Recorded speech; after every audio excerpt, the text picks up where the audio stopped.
Hello, my friends. Mandy here with a quick invitation for you to join the Patreon for our show. We've recently switched up some of the benefits, including a new monthly workbook to go along with all the incredible content you're getting on the show. It's a quote yourself through grief kind of a vibe, and for only $10 a month, it is a wholly worthy and affordable way to invest in your own healing process without the commitment of a full coaching relationship. Learn more at patreon.com/Mandy Capehart, and of course, the link is in the show notes. Thank you as always for being here. Now let's get into the good stuff. Welcome back to Restorative Grief with Mandy Capehart. You are listening to episode 107, titled Unfolding into Joy with Arielle Estoria.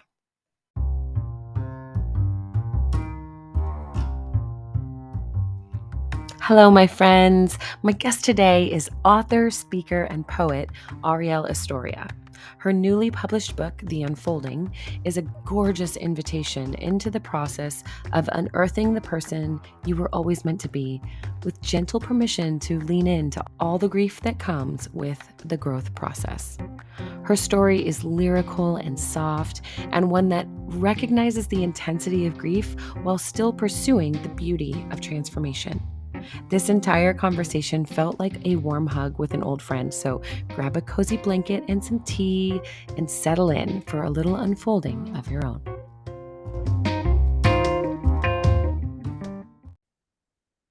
Hey everyone, welcome back. It's Mandy, and I am here today with one of the most lovely poets and speakers and authors that I have come across in recent history. Arielle Estoria, thank you for being here with me. Thank you. Thanks for having me. Thanks for Yeah. saying my name right. Oh, girl, you're welcome. Name pronunciation matters. It does. It does. So your recent work that I realize this is, I think, your third publication.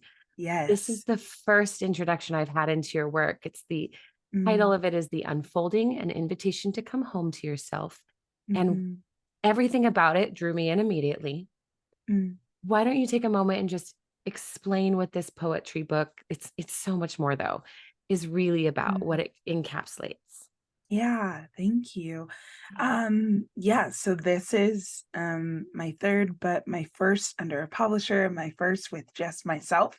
My other two books are just poetry, and I wrote them with other poets and other friends. This is probably one of the most vulnerable pieces of work I've put out yet.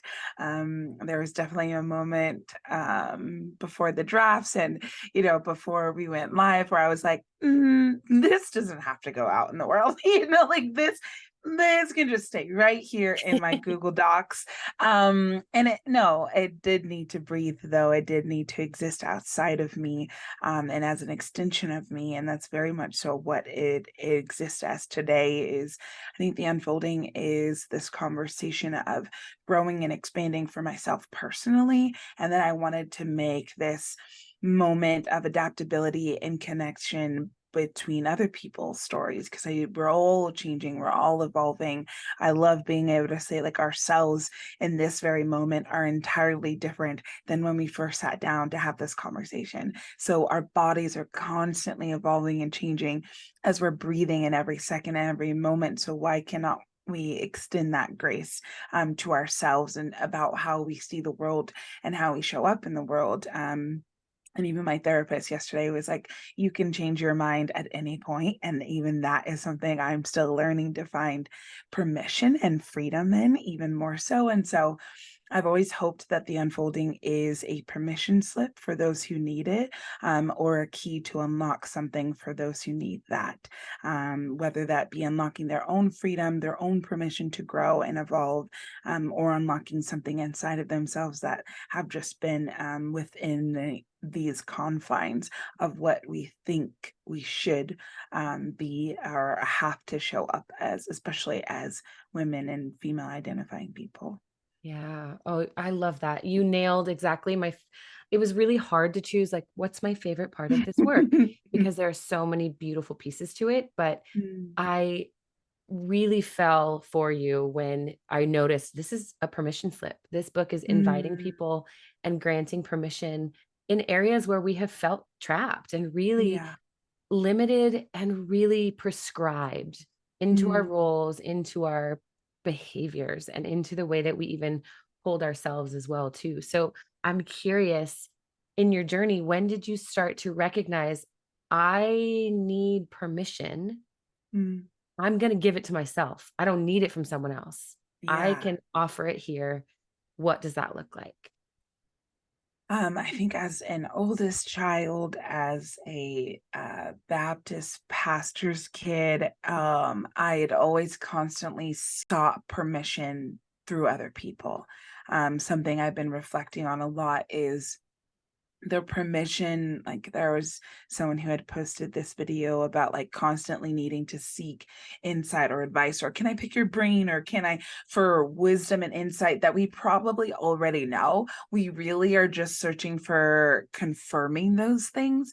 And the same coming from more spiritual religious backgrounds, of just like the pastor or the mentor was always the closest to divinity and the closest to God. So I need to seek insight from them in order to find confirmation in myself. And I, in a season where I was getting that permission and that insight from nowhere, where I was getting the opposite of what I felt and what I knew, I had to step back and was like, can I still decide to choose this for myself? Even when it's not necessarily the wisdom that I'm being given, and even using that term very loosely, of more so not less wisdom and more opinions. When the opinions contradict the wisdom that I feel I have in this moment, and a decision that has to do with my own life. So it was, can you choose to say yes to something even when there's like no applause to go along with it?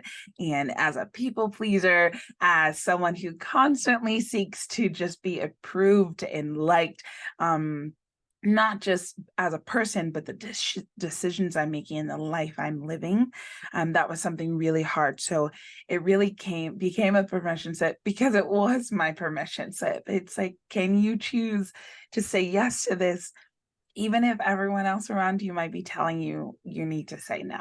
And I think that kind of went in line with just choosing to be a creative, choosing to be an artist, and getting very mixed, responses of like, yeah, you go, girl, but like, where's your job? Like, yeah, you can do it, but also like maybe choose something practical. So in the last 10 years of pursuing creativity and pursuing being a writer and a poet and an actor, getting these mixed signals, but knowing full well that it's something that I'm supposed to do, and a path that I feel very called to. Can I still adapt that to other life decisions I was making? And it was the first time I was really having to do that, without the applause or the approval along the way. Yeah. You reminded me of a thing I say to myself all the time: alignment over accolades. If Mm, I am out of alignment with my values, or what I know to be honestly and real and true mhm, for myself, I recognize immediately, oh, I was looking for permission here. I was looking for a slap on the back there. I was looking for security in this person's insight and ideals. mm. And yeah, I think too a lot about, because this is a show about grief, of course, right? So I think a lot about how, when we are grieving, even in that situation where you recognize, wow, the people I've stood on as security, as foundation, aren't who I thought they were. They're not the Mhm, resonance that I used to have with them. There is a sort of grieving that comes along with that, with mhm, recognizing, okay, something is shaking. What do I mhm. do now? And I love how you have created this very beautiful narrative of your story to invite a recognition of both, and right, that you can Yeah. be in the process of healing and also grieving as well. It's what we talk about all the time on this show, just because we're kind of told the opposite, especially coming from a Mhm, faith background. We are told certainty is available to you, answers exist, mhm. the boundaries keep you safe, stay Yeah, within them. yeah, When our lived experience takes us completely outside of the boundaries and then leaves us at wondering, okay, well, now what? And so I right. love that you folded it into this kind of 5 phases that you've written about in the book. Can you Mm. draw the line through those phases for me? Yeah. So we kind of start in the awakening to the grief part of it all. The awakening is, it's this coming to, it's this realizing and noticing, oh, either I have changed, either change that's been acclimating over a long periods of time, or maybe a short amount of time, and we're just now coming to it. And it's in that awakening of acknowledging how different we feel, how different we presented ourselves to other people. A lot of that awakening for me was realizing where I was code switching and kind of resulting back Yeah. to old self and old self habits, but then, coming back into my own space, or back to my husband, or back to my partner in my relationships, in other spaces, and feeling like I was tapping back into my wholeness and my freedom. And I was noticing this flip flopping. And also being acknowledged through other people, the you've changed, the we don't know who you are anymore, getting a lot of that when I hadn't really felt like I had changed that much, but clearly something was, being brought up, because there was noticing where I was less accessible to people or less familiar to people, and that goes into the eclipsing, this shadowing of just like, is who is then the truest self, who is the truest, what is the truest version of myself then, and we kind of have these crossover of who we were and who we're becoming, and we kind of decide in that moment, who do we give light to.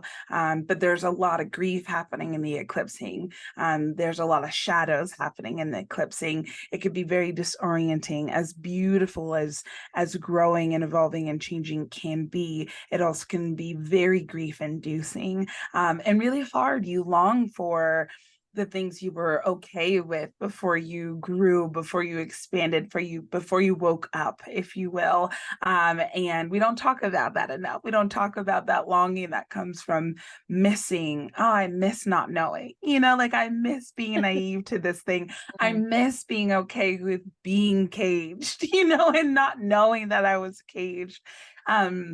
And so we go from the eclipsing into the illuminating, and the illuminating is finally deciding, like, okay, that is who I was. That's not who I am anymore. It's okay to allow myself to bring light to these things and to release what doesn't serve where I'm going and who I'm becoming, what I want my relationship to spirituality and divinity to be. And it's kind of that moment where we kind of like open the curtains, and there's new light and new insight that we receive in that moment. And we go from the illuminating, to the mending, because we got some things to heal. We got some things we need to process through, and that we need to decide whether we're going to bring it together or not. And I talk about the Japanese art of kintsugi, that takes these broken pieces of clay pots, or clay pieces, and mold it together with this beautiful gold, like glue or thread, and it's like weaved in between these pieces, and you can see where it was broken. You can see where it once wasn't whole, but now it is. And I almost think it's even more beautiful having known what pieced together this full and whole thing. And then we get to the point of returning, returning to ourselves, returning to trusting ourselves. I think a lot of my undoing and unfolding and deconstructing, whatever you want to call it, when it comes to spirituality, is learning that I can trust myself, learning that there is a wisdom and an insight within me that has been placed within me, that is worthy of being connected to holiness and divinity, and also can be trusted, that I can trust my body, that I know my body is good, and also return to this idea of God and spirituality that's not so chained, that's not so black and white, that's not so binary, that invites the permission of the yes and then we do it all over again. Because just like the 5 stages of grief, none of it is cyclical, none of it is orderly. We experience one after the other, and sometimes all of them at once. And so finding the permission, and that this is not a step-by-step guide, that it's not like this step and then that step. Sometimes it's all happening at the same time. And then because we're constantly growing and evolving, we experience them all over again. So sometimes I feel like I'm in a whole nother awakening in itself now, 3 years post the book existing and me writing it, which is really crazy. And so, yeah, I think there's beauty to all the stages, but they each take such different form, especially for how different we all interpret life and show up in this world. Yeah. Oh, that's so beautiful. Well, throughout all of that, you really underlined a found sense of security. Mm, At what point, as you were going through all of this and kind of putting your thoughts down on paper, did you recognize, I feel so secure? And mhm. obviously, that's a flexible thing, right? There are days we still Very. experience insecurity, but where did you start to notice, wow, I have a very grounded sense of security in this process and in who I am right now Mm. that I didn't notice before. Yeah. Well, I was definitely writing it while in the midst of experiencing all that you read about. So there was these moments where I was like really a lot of the poems existed because there were things I'm like talking over myself in my car or on a walk or after a really hard conversation, with a family member or having an argument with my now spouse. Like all of these things were things where I literally just needed to talk to myself. And I was like, if they help and if they benefit other people, great. But like, I feel like I'm going insane right now. And I just need to put this down on paper so that I could hear it back to myself. So a lot of times, writing it down was that sense of security. It was one, it created a lot less power for these things that felt so monumental, for the voices that felt so loud. And then it was like through the process of writing it that if I could articulate what it is I'm experiencing and how I'm experiencing it, there's in itself a groundedness in that, and an understanding and not a sense of control. I do think there is a very thin line between like, I understood it so I can control it versus I understand it so now I can walk through it so that I can be more gentle with myself in the process of it all. And so I do think just having being a writer, and I tend to like once I write something down, it's just this huge sense of release, and relief. And it's just like, okay, feel a little lighter. And I feel like I can handle this and process this a little bit more because now I'm looking at it and it doesn't seem like it's just over me, or hovering on my shoulders. It's something I'm looking at and able to process through, and find a sense of groundedness in that process. Oh my gosh, that's so beautiful. And also, I just want to take that little piece and say, see, everyone who dislikes journaling, this is why it's so valuable. This is a Mhm. really important thing, even if you're not a Mhm. writer, to Yeah, recognize like, actually, those things are being said inside you because they need to be expressed. It right. doesn't have to be Absolutely. sensical, just express it and then Absolutely. do with it what you will. Read it sometime. I don't know about you, but I have gone back and read some of my, whether it's journals or attempts at poetry or even Mhm. my own book. And I'll think, did I really come up with that? Was Yeah, me? yeah. Okay. And it allows you, like you said, to just come back to this embodied sense of security of, okay, I'm not Mhm. making this up. I'm not losing my marbles. I Yeah, am coherent. I am calm. I am collected. And when you mentioned absolutely. control, Mm, it brought to mind something I've been thinking a lot about because especially when we're grieving, we're looking for clarity. Yes, we're looking for control and the way to, mitigate any further harm. But mhm, there's this idea that comes along with clarity that says, and I think it's an unspoken idea. So I'm just curious about your opinion on this, the idea that clarity offers us a sense of control because if we understand a thing, we can manipulate or control the thing. I don't think mm, that's true at all. mhm. I think it's a false sense of security that comes from control. But Yeah. um, I don't know. I guess how would you how would you approach yourself when you realize, okay, I have some clarity here now. What do I do with it? Mm. And do you think there is a level of can the clarity in itself be enough? Like, do we have to do something with it? Because then I do think we tread then into the control part. It's like, okay, I got it. Now, how can I do something with it? How can I maneuver it? How can I manipulate it? Can the clarity in itself be the thing that we do with it? Can there be contentment, like content within the clarity of just like, oh, okay, this doesn't actually weigh over me as much as I thought it did. I understand this a little bit more. And I think in that understanding, in that clarity, a lot of the clarity has more to do with the clarity about ourselves in the situation, the clarity about who we are in that moment, more so than it does have to do with now, what do I do with it? Can it not be a what do I do with it, but who do I become now? Yeah. How do I shift with this new information? How do I grow now? How do I find grace with myself with this information? And the less of like, now, how do I do something with it? But more so, who do I become now with this insight?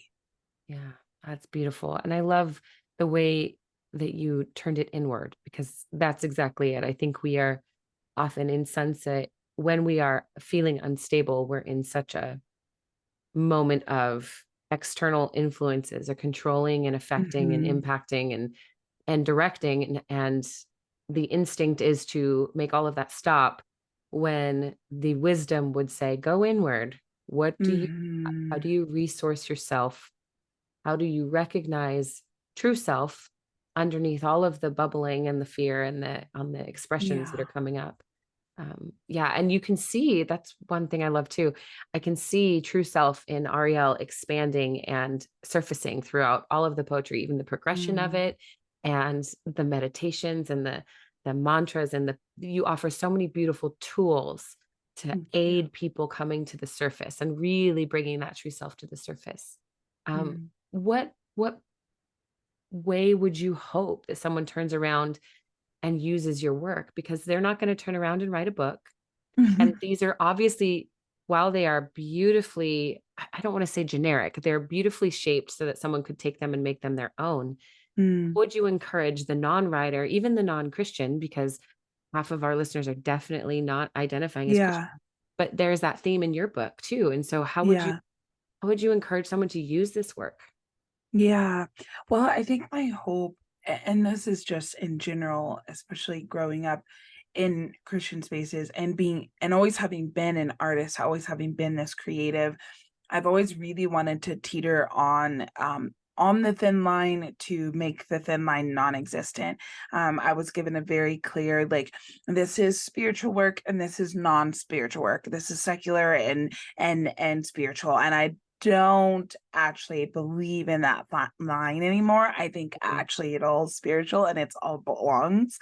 It's very much so, like, my husband is very into Star Wars, so I'm learning a lot about like the force, and there's something so beautiful about the force of things. Um, and the source that comes from the force. And I think we all have so many different names and titles for what that looks like. And so I've always sat on this thin line of like, maybe it all belongs, and maybe it's actually all connected. And I think that's always been my goal, that no matter where people found themselves, spiritual or not, that there would be this connectedness to their own life journey, their own story, their own connection to source or force or whatever you want to call it. Um, Whether that just be the pulsing of the wind or just like goosebumps after a concert, like it's all very there and we all experience it. Because at some point in time, we've all been very tapped in to being sensitive and listening to the more, and whatever that means for you. And so my hope is that people find it's through their own lens. So I hope that they're gonna find a connection regardless of hearing me as a pastor's kid. They'll find what that version of is for themselves. Whether they grew up in that space or not. But and then the meditations being able to serve, because we all need to slow down. We all need to pay attention to our breath. That's something we can all stay connected to. So my hope and my prayer was always that people, no matter where they came from, they would find some nugget in the book, that they could take with them, and that would connect them back to their own wholeness and their own unfolding. yeah. Thank you. Just gonna Hmm. breathe for a moment and slow down Yeah. as we need to. I'm curious, you'd mentioned, of course, your therapist. That's their clutch. Shout out to Mhm. every therapist. Thank you for existing. Um, who are some of the voices that you started to recognize as you realize, okay, the voices I've started out with, the foundational people I was listening to, or finding I don't align with now, who are some of the voices that you are aligning with now that are out there in the world creating work, whether it's poets or preachers Mhm. or authors, that are kind of helping guide you, that you're seeing and saying, yeah, I affirm, I Yeah. recognize you're in line with what I'm experiencing and perceiving in the world. Yeah, I've been trying to tap more into more Black feminist, womanist theology, theologians, philosophers, um, and that's been super healing. So Candace Benbow is someone who I adore, and I just love, like, she's been talking a lot about Beyonce lately, and we both saw her this last weekend, and just talking about just like the freedom in her and how contradicting that is for a lot of people. And so Candace has been a huge one. Her Red Lip Theology has been is an incredible book. And then I've also been getting back into just more about Hooks. Just her narration of things is just she was way above her, not above, she was way beyond her time, Yeah, like the things a she was hundred writing percent. that we're just like devouring and needing now is so necessary. I'll throw Beyonce in there. All of Renaissance was a whole work of church It for was. me. Specifically Church Girl, that was just that song I really needed. I wrote a poem on it, a prayer for the church girl, and just the conversations that's been having. I think a lot of artists I tend to like really love. John Baptiste is another one. The way they convey in their music is just something that I really resonate. I write a lot to music. Most of the unfolding was written to music. Most of my poems were written to music. A lot of times very instrumental, very indie, very mellow. And so they've just been two artists who I think I've gotten a lot from in the last few years. Um, I'm reading The Creative Act by Rick Rubin right now, and that has been really incredible as well, just for the artist. And he has so many really good like nuggets and takes away, and he talks about the artist process, and he was like, it's kind of like blacking out. And my producer, as I'm working on an extension of the unfolding for just spoken word, it'll be the art of unfolding.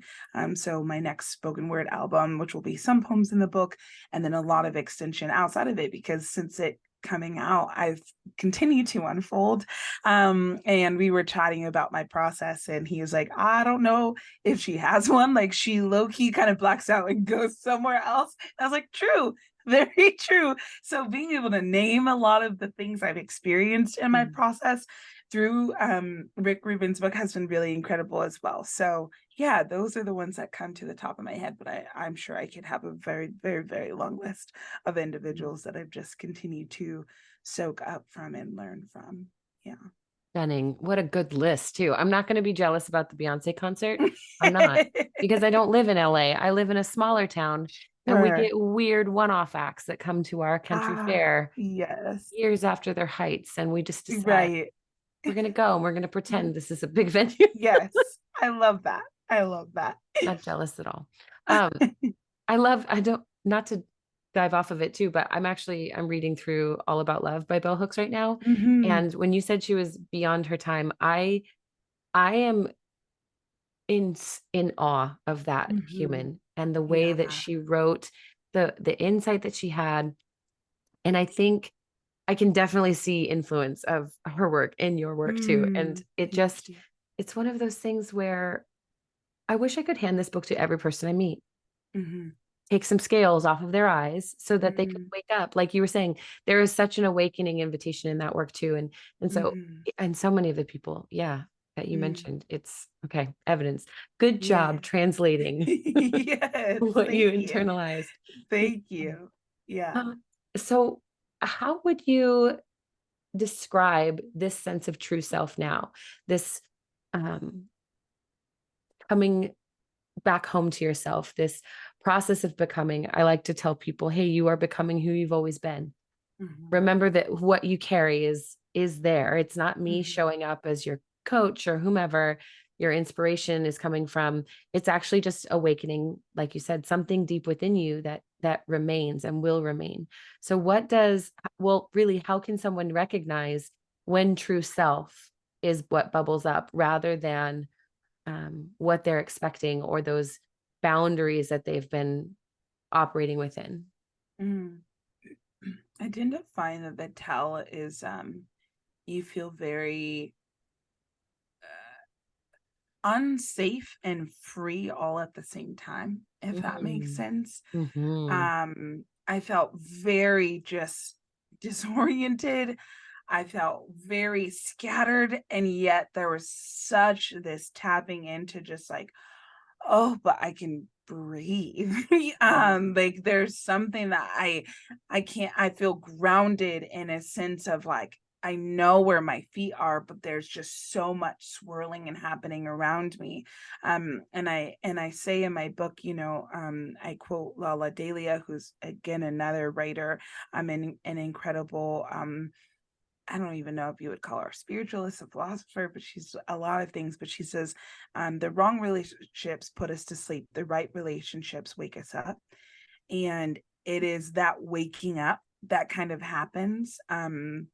For me, it was meeting my husband, and it wasn't that he was the cause of freedom and safety, but he gave me space for it. And I was able to tap into just this awareness of myself that I had definitely had put to sleep and had numbed for a really long time. And I wasn't aware of it until she came roaring, because there was a safe space and a permission for her to do it. But it was really scary. I was I met him and I was like, you are gonna mess some stuff up. Like you are gonna flip some tables here, and I'm ready for it and I'm terrified for it. So I do think there is a sense of like the safety net has been pulled because it has been pulled, and the familiarity to it all is not there because it isn't anymore. But there's just such an exhale, such a release, and such a freedom at the same time. And you feel a little bit mad and content all at the same time, mad in a sense of like crazy-ish, whatever that means for you. But there's just such a like, oh, but like, is this what's on the other end of like the things we were made to be afraid of? Is this what's on the other end of the walls that we were told not to cross, the horizons we were told not to venture to? And so I do think, yeah, it might be a little scary. But I do think that is space for you to keep moving forward. And I think it's when we start to lose sight of ourselves, that we tread through the fog of it all, and find who exists on the other side. And maybe it's not as scary as we think, but the process of it can be pretty scary. So be gentle with yourself in that.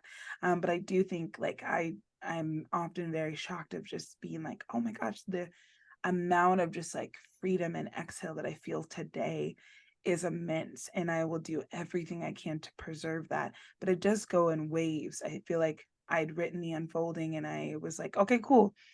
That's the extent of it. We don't need to peel back any more layers. And we are for sure peeling back more layers. And I'm like, I don't want to go any further. I don't want to go any deeper. And yet so much in me longs for it. So I have to listen to that. I have to follow that. And so it doesn't get any less scary. I'm sorry. But I do think we reach a point of maybe being, the 60 or 70-year-old person we have always aspired to be, who just doesn't care, like who Yeah. says what she wants to say and operates in the world the way she wants to operate. And her gray hairs are just thriving. And she just, this is it, baby. Like this. And so I'm striving to get to that point. And if that means I got to keep pushing through a lot of fear and peeling back a lot of layers of like, I don't want to do this work, then I guess I'll just keep getting there. Isn't that funny? As you described that woman, I thought, during the pandemic, I know a lot of women who said, I no longer care about my gray hair and they've stopped Yeah. coloring their hair, which is inspiring and beautiful and Uh-huh. amazing. But the embodiment of that is so much greater. It is Mm, recognizing that if you or I in our age now were to walk through the world with the confidence of a 70-year-old woman doing exactly what you just described, the way we would be perceived is so different. Yes. So, how do we then make that choice anyway? How do we then decide, oh, I don't care because I know what this gives me? I know that Mhm. I look at those women and honor and admire and want that. There is Mhm. literally nothing but pride and fear of rejection keeping me from going after it right now. Yeah. Well, they didn't get to their 70s and was like, "Oh, screw Yes, it." I'm here. Like, they did it. They just weren't like, "Oh, toss it out. We're at 70. Like, that's the clock strikes 12. Yeah. It's time to not give a fuck." Like, it Yeah. wasn't it's not that. I They did work for it. They did Yeah. work towards it. Yeah. So, it was getting in their 30s and being like, "No, I don't feel comfortable with that. No, I don't wanna do that." And then they got to their 40s and it was like, "That doesn't serve me anymore. That doesn't align with where I'm at." And then they got to their 50s and they settled into their no and into their yes. And I myself, I'll be 32 in October and I'm like, I just want to be a lot more comfortable with like my no and not wanting to like throw up at the sheer fact of disappointing someone Yeah. or upsetting someone. I still have a lot of work I have to do in that space. And so I Yeah. do think it has been a steady process. They didn't just get there and just decide to just, screw it all. I do think Yeah. they too work towards it. So it's in our saying, no, that doesn't serve me. No, that doesn't align with me. The no just in itself is its own work, and its own permission slip. And so I do think it's just a continuous journey, and every 5 to 10 years we continue to add a little bit more to our, cares given, bucket because at the end of the day, it's like, are we going to regret the things, that we just didn't stand up? I think we're going to regret the things we didn't stand up for ourselves enough more than we regret anything in this world. Yeah. Um, and I don't want to have a long list of those regrets, maybe a shorter list, Yeah. so getting better and having the habit now of being able to be honest with myself and be honest with my values and be honest with what does and does not align and have the courage to speak that out loud. Yeah. 100%. There's this idea that we have to get to a point of, or rather, that idea that we have to get to the point of, I don't give a care about anything is so Mhm. funny because the opposite is true. We actually care so We care so deeply much. Mhm. about so many things that we don't have enough to be very intentional with all of the Yeah, things we'd like to. And so retracting that means, okay, my roots may come up on this end of the fence, but over here it's going so much deeper and with so much more yeah, intention toward ourselves, towards that decision of we matter. yeah. What was I reading yesterday? Someone shared a recognition of a story this woman had said. I was at a funeral for a woman I didn't know. I knew the family and I was there and I was listening to them all speak of her. And they spoke of the husband got up and spoke of how his life was affected by her and how um, he changed because she was in his life and he talked about Mm, himself. And then the grandchildren spoke about themselves. And then the church that she was a part of spoke about the impact she had. I got to the end of the service and I realized I knew nothing of this woman. All I mm, knew is that she had a heart attack after spending her life investing in everyone else. I heard mhm, nothing of her own mhm, character and how she invested in herself. And I thought, okay, I don't care if this was a made up story. mm. Oh no, where have we gone? Where have I gone Yeah, that direction? Not thinking like, "Oh, I'm gonna have a heart attack because I spend so much time caring yeah, for others," but really just recognizing, "Ooh, okay, so where am I pouring into myself first? Where am I yeah, not just filling my own cup? How do I care for myself so much more than I care for everyone else around me? Not out of mhm, selfishness, out of love for them, knowing I'll be around longer, knowing I'll yeah, be part of their life that we can invest back and forth, that co-regulation and connection that is lasting." I think that is, yeah, I mean, I don't know about you, but like my experience, especially in church world, is that that's just not acceptable. That it's mhm, just selfish. That it's mhm, just um earthly. Or mhm. I love when you said there is no like line anymore because I've always said Yeah, it's all sacred. yeah. If you can't see that, you're missing a lot. So much, yeah, Yeah. yeah. Okay. Well, I want to end with, you had in throughout the book some beautiful pull quotes that are just Mm. pieces of artwork on the page. And my favorite one, again, I really loved all of them, but like I want to end with the one, it's right at the end. And I just want to share this as like, I don't know, as a blessing. I should have Mm. sent this to you to have you read it. Um, No, you read it. but I'm going to read it. Okay. You wrote, live a beautiful freaking life, whatever that means for you. Dance wild. Make your own music. Do not be afraid of bareness of flesh, of mind, of soul. But know that not everyone is deserving of the nude versions of you. Love and be loved. You are deserving of such things. It made me so happy. Thank you. It was so stunning. And your use of bareness and the word nude is subversive just Mm. enough. And it's so perfect Mm. because, again, it's an invitation. Test the waters, find Yeah. something that serves differently than it ever has before, and see what happens. Yeah. Test it. Yeah. Yeah. Arielle, you are a beautiful human, and Thank I'm so grateful to have spent some time with you today.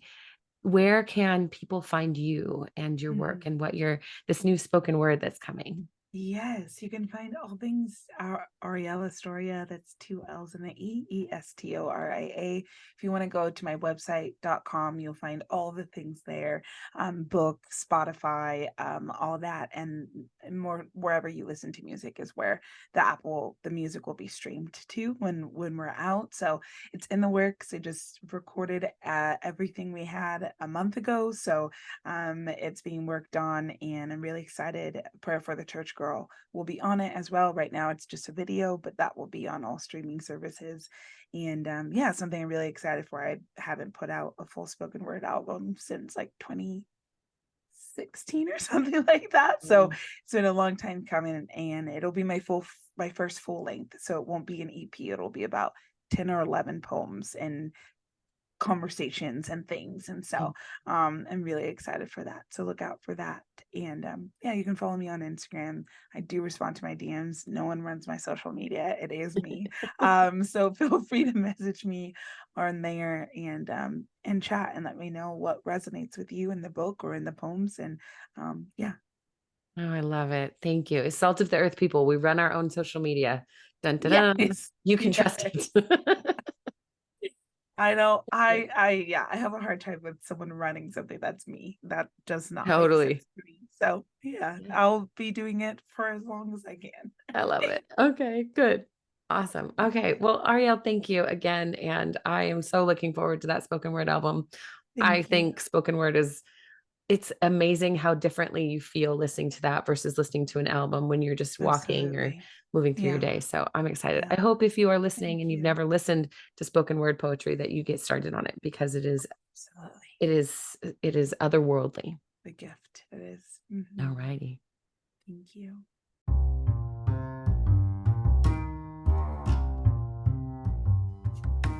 Thank you for listening to episode 107 of Restorative Grief. After listening to Arielle, I hope you give your tender heart a chance to slow down and beat to its own rhythm.